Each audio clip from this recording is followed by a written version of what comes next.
ओम शांति। सावधान, ब्याज पर पैसा देने वालों का अंत ऐसा होता है। देखिए, जीवन कभी कभी हमें ऐसे अनुभव दिखाता है जो सालों तक हमारी आत्मा को याद रहते हैं। और आज आपको मृत्यु के बारे में एक सीरीज जो चल रही है, जो मैंने कई वीडियो में पहले भी कितने लोगों के अनुभव बताए हैं आप सभी के लिए। और आप जैसे किसी व्यूअर ने मेरे साथ अपने जो अनुभव थे और वो शेयर किए हैं, और उन्होंने कहा है कि ये सबके लिए बताया जाए ताकि लोगों को इससे एक नई सीख मिले और अपने जीवन को संभाल सकें। तो अगर आप में से भी कोई चाहते हैं कि आपके जीवन के अनुभव अगर शेयर करना चाहते हैं तो आप भी मुझे मेल आईडी या व्हाट्सएप पर मैसेज शेयर कर सकते हैं। और आज का ये जो अनुभव है ये मुझे किसी ने भेजा हुआ है, और उन्होंने जिनकी बात की है वो उनके एक बगल में रहने वाले एक अंकल थे। और ये उनका जो एक्सपीरियंस था ये काफ़ी भयानक है, डरावना है। तो ये जो अनुभव है ये समझाना आपके साथ क्यों शेयर कर रहे हैं कि जो मृत्यु किसी व्यक्ति की कैसी हो सकती है, अच्छी या बुरी, ये इस पर डिपेंड करता है कि आपने जीवन बिताया कैसे हैं। तो जिसके बारे में इन्होंने बताया कि मेरे पड़ोस में रहा करते थे एक अंकल थे, और ये सूदखोरी का काम किया करते थे, ब्याजखोरी का काम किया करते थे। और उन्होंने बताया कि इनका जो जीवन था ये बहुत चालाक थे जीवन में, और बहुत लट हेड टाइप के इंसान थे। और उन्होंने बताया कि हमारे पड़ोस में रहते थे और बहुत सूदखोरी, मतलब ब्याज के जो पैसे देना और 10-10, 15-15 और 20% तक भी ब्याज वसूल करना सामने वाले की मजबूरी के हिसाब से। कितने लोगों की ज़मीनें कब्जा कर रखी थी और कितने लोगों का पैसा लेकर के उनके घर गिरवी रखते थे।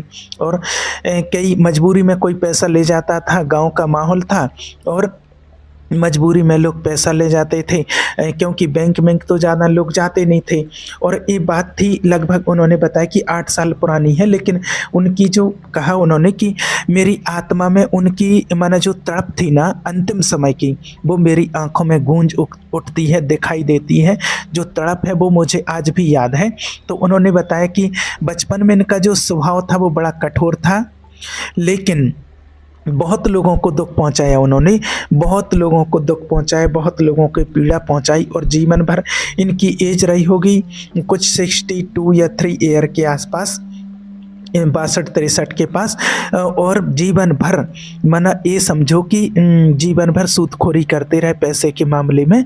इतने पीड़ित थे कि एक बार इतने पीड़ित थे कि पैसे अगर उनसे कोई एक बार ले जाए ना तो उनका एकदम हिसाब किताब ऐसे लिख के रखते थे, और उसका एक तरीके से हड्डियों से भी पानी निकाल लिया करते थे। उनकी भाषा में उन्होंने बोला कि अगर सामने वाला पैसा ना लौटाए तो उसकी हड्डियों में से भी पानी निकाल लिया करते थे।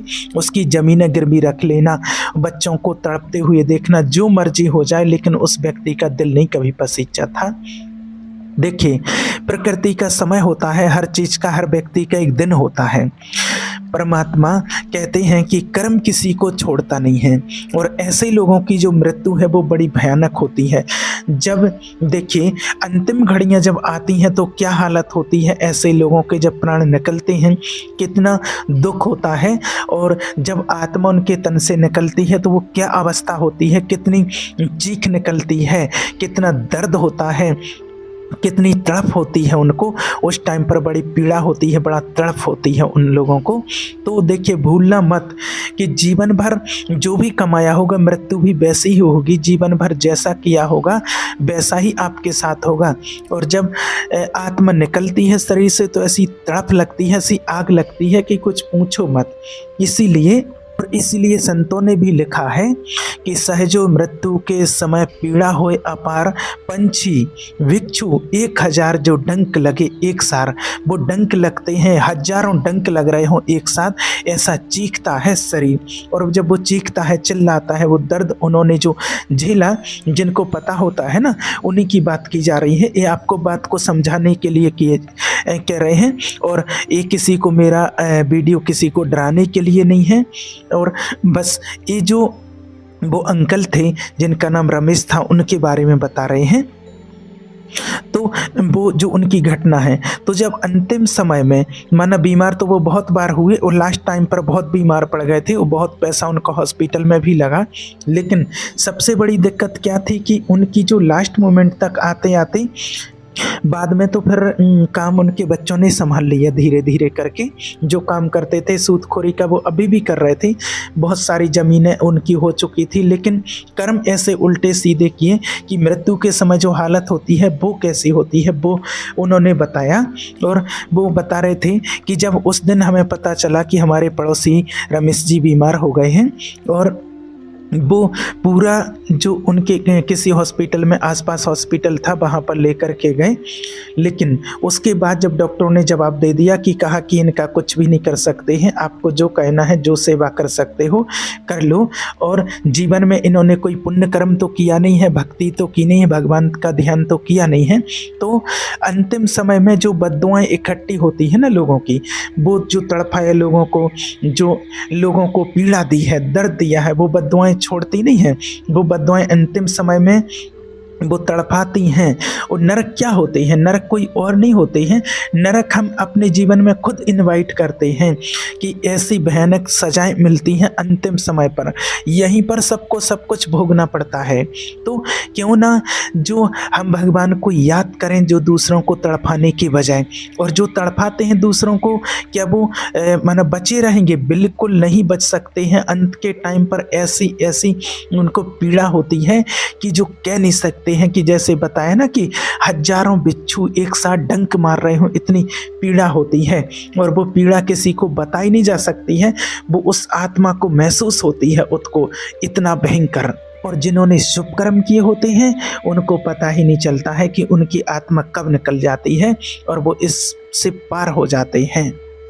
और जिन्होंने बुरे कर्म किए हैं उनके लिए क्या प्रावधान तो सारा रखना पड़ता है ना। अब जीवन भर लोगों को इतना दुख दिया तो फिर पीड़ा क्यों नहीं होगी।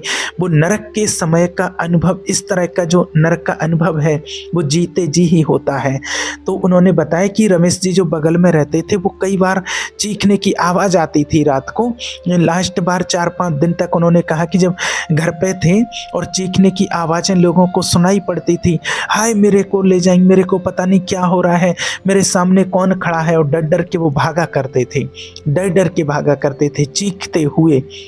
ये खड़े हैं, वो खड़े हैं, कहीं कुछ दिख रहा है, कहीं कुछ दिख रहा है, कहीं भयानक भयानक चेहरे दिखाई दे रहे हैं। और वो चीखते चीखते कभी इधर कभी उधर भटकते। और ऐसे उन्होंने बताया कि कई बार इधर उधर भागते हुए खुद देखा कि मतलब रात के समय में चीखते हुए देखा। उनके घर वाले उनको पकड़ पकड़ करके बिठाते थे। लेकिन जीवन भर जिसने जो किया वो ही तो भुगतेगा ना, वो तो भुगतना ही पड़ेगा। फिर उन्होंने जो बताया लास्ट मोमेंट का अनुभव कि रात के करीब जब माना उन्होंने अपने बारे में बोला कि मैं मर जाऊंगा। और जब डॉक्टरों को बुलाया, करीब 10-11 बजे रात के होंगे, और जब डॉक्टर आए और डॉक्टरों को बुलाया तो डॉक्टर चेकअप करके गए और कहा कि अगर ये पूरी रात भी निकाल लें तो बड़ी बात है। पर अंतिम समय में उन लोगों ने कहा कि इनको राम का नाम जपवाओ, भगवान का नाम लेवाओ, राम का नाम। अब वो राम कहाँ से निकले उनके अंदर से? राम निकले कहाँ से? अब जीवन भर में जो भयानक कर्म किए वही तो याद आएंगे, वही तो बोलेंगे, उन बातों को वो चेहरे याद करेंगे। और वो कहीं उसका पैसा ले लिया, हाय वो चला गया, अरे उसने तो पैसा मेरा दिया ही नहीं, वो तो पैसा लेकर के भाग गया। किसी का नाम याद किया करता था, कहीं भी किसी का नाम, कोई वो संतो देवी वो मेरा पैसा मार गई, वो पैसा ले गई, वो फलानी मेरा पैसा ले गई। उनकी भाषा में, वो अपनी भाषा में मतलब बता रहे थे, तो आपको तो हिंदी में ही बता रहे हैं बस। और लोग उसको बोल रहे हैं कि राम बोलो, राम बोलो, लेकिन कहाँ राम आएगा? कौन सा राम, कैसा राम? लोगों को याद कैसे आएगा? क्योंकि जीवन भर जो किया मौत के समय वही तो याद आएगा। और जैसे आपको बता रहे हैं ना, ऐसे ही बिल्कुल वो बता रहे थे कि बिल्कुल इधर-उधर भटकते रहते, कभी यहाँ, कभी वहाँ, कभी हाय कर रहे, कभी कुछ कर रहे, कभी पकड़-पकड़ करके लोग उसको बिठाएँ कि माना कभी दीवार से टकरा जाएँ, कभी कुछ, तो फिर होगा क्या? तो बस एक ही आवाज़ निकले, मुझे मार डालेंगे, मुझे ले जाएँगे, मुझे मार डालेंगे, मुझे बचाओ, मुझे इनसे बचाओ।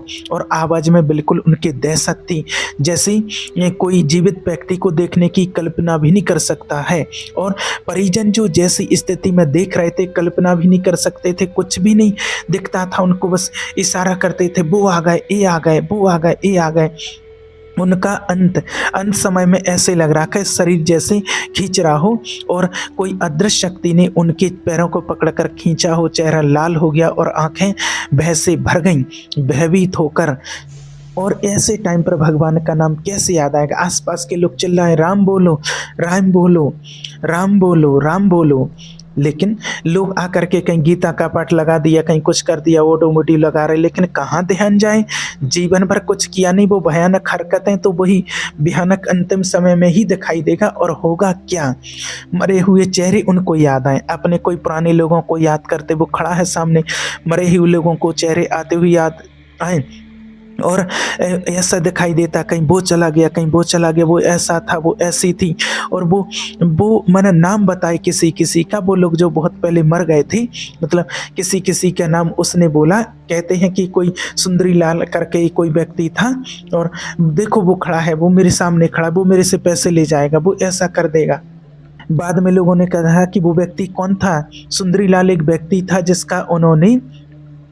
जिसका मतलब वो व्यक्ति पैसा ले गया था, पैसा ना लौटाने की वजह से, पैसा ब्याज पर दिया होगा, पैसा लौटाए नहीं, और अंतिम समय में माना इसने बहुत प्रताड़ना दी, उसकी ज़मीन हड़प ली और फिर उसने लास्ट में अपने आप को हैंग कर लिया था, लटका लिया था। तो वो सामने खड़ा देखे उनको, और एक कोई किसी लेडी के बारे में बार बार नाम ले उनको, मतलब चतरो देवी कुछ करके ऐसा नाम था।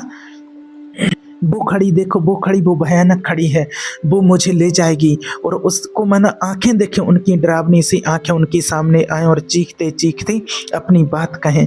और वो बड़ा भयानक मंजर था। और उन्होंने जो लिखा कि ऐसे ऐसे लगे कि मुंह में से ना, कि जैसे कि मुंह में से कहीं आग निकल रही हो, प्राण निकल रही हो, और पेट के अंदर से एकदम खिंचाव पड़े कि मुझे कोई ले जाएगा, कोई मुझे ले जाएगा, कोई मुझे ले जाएगा, मुझे इनसे बचाओ, मुझे इनसे बचाओ। अब अंतिम समय में कैसे भगवान याद आएगा, कैसे परमात्मा याद आएगा? काश जीवन भर कुछ जपा होगा तो फिर। और जब बताया कि लास्ट में जब मृत्यु हुई उनकी, तो कमरे का जो वातावरण था इतना घुटन से भरा था, ऐसे लग रहा था कि कोई डार्क सोल्स मौजूद हैं आसपास में, वो डार्क सोल मौजूद हैं।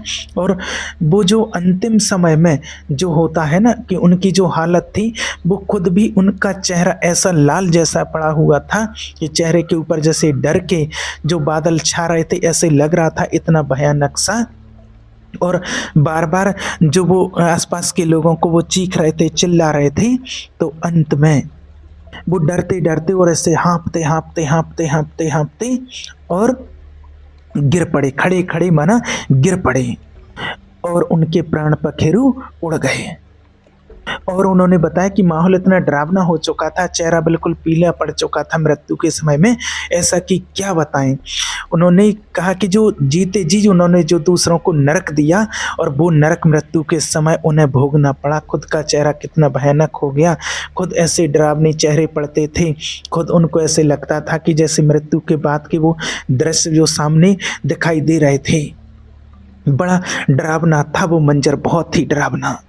अगर काश जीवन में परमात्मा को याद किया होता, काश उनका कोई मार्गदर्शक होता, किसी ने समझाया होता जीवन भर, कोई कहाँ मिले और कौन उनको रास्ता दिखाए, सत्य का मार्ग कौन दिखाए। और ये बात सत्य होती है, ये तो जो उन्होंने बताया वो बताया, और एक मैंने जो प्रैक्टिकल देखा है अपने यहाँ का अनुभव, जो एक हमारे यहाँ मध्य प्रदेश का है, वो आपको बताते हैं।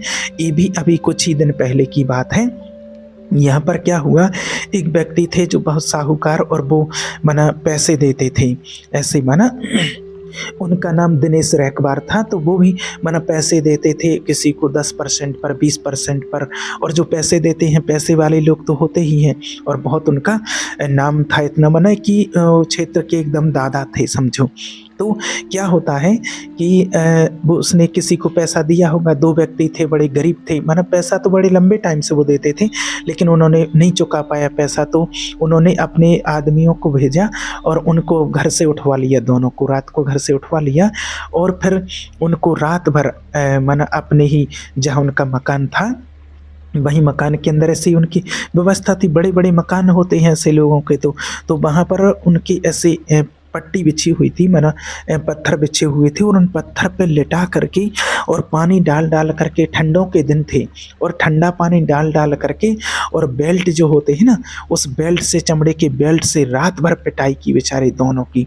बहुत वो तड़पें, वो हाथ जोड़ें, वो पैर पकड़ें कि हम देंगे, पैसा देंगे, कैसे भी करके देंगे, लेकिन एक भी ना सुनी उसने, एक नहीं सुनी। वो बेचारे कितना दर्द, सोचो, कपड़े उतार के सर्दियों की रात में ठंडा पानी डाल करके और पिटाई की उसने।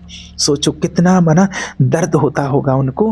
अब क्या होता है, वो बेचारे जैसे तैसे जान बची, जो भी जैसा छोड़ा हो, और सुबह चले गए। ना वो रिपोर्ट कर सकते थे ना कुछ नहीं, क्योंकि इतना नहीं तो वो जान से मार देंगे। बहुत दादा थे। अब जो कहते हैं ना कि जैसा करेंगे जैसा, वो तो भरना ही पड़ेगा। अब क्या होता है कि दूसरे दिन वो कहीं जा रहे थे, अपनी कार से कहीं जा रहे थे, तो सोचो जैसा करेंगे, जैसी करनी वैसी भरनी। और अचानक से कैसे पता नहीं चला, और एक नदी के पुल से मैंने उनकी गाड़ी क्रॉस की और वो गाड़ी उनकी सीधी, बहुत गहरी नदी थी और उस नदी में जागरी बहुत पानी था।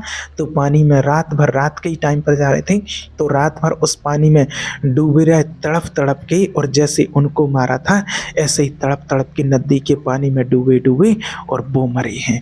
अभी कुछ ही दिन पहले की बात है। और लोगों को पता चला, जब बाद में लोगों ने देखा कि ये हालत हुई है। और सोचो, तो इसलिए कहते हैं कि भाई अपने कर्मों पर विशेष ध्यान दो। अगर कुछ भी ऐसा करते हो तो बिल्कुल भी बंद कर दो। देखो, नहीं तो करने का फल किसी को भी माफ़ नहीं करता है और भोगना ही पड़ता है, और आपको भी भोगना पड़ेगा। इसलिए कहते हैं कि सत्य के मार्ग को अपनाओ, और भगवान जो बता रहे हैं उस सत्य के मार्ग पर चलो, अपने कर्म को ध्यान में रखो। परमात्मा अभी इस कलयुग में आकर के भी लोगों के दिलों में एक प्रेरणा पैदा कर रहे हैं, समझा रहे हैं कि समझ जाओ, याद रखो, अपने गुनाहों की अभी भी माफ़ी मांग लो, मन से, वचन से, कर्म से। ना जाने हमने क्या क्या किया। हो सकता है कि बहुत सारे लोगों को लग रहा होगा कि मैंने तो इतने बुरे कर्म कभी नहीं किए, मेरे साथ ऐसा तो कभी नहीं होगा। देखिए, क्या होगा क्या नहीं होगा इस बात की कोई गारंटी नहीं है ना।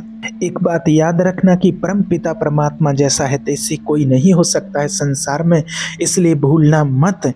परमात्मा के बिना कोई सत्य की राय नहीं दिखा सकता है, और ईश्वर के बिना कोई अपना नहीं है। किसी गलतफहमी में मत पड़ना, सब भाग खड़े हो जाएंगे एक दिन। और अगर शुभ कर्म करोगे तो आत्मा को कोई दर्द नहीं होगा, शरीर में भी कोई कष्ट नहीं होगा, और आत्मा आराम से शरीर से निकल जाएगी। इसलिए अभी मौका है, अभी समय है।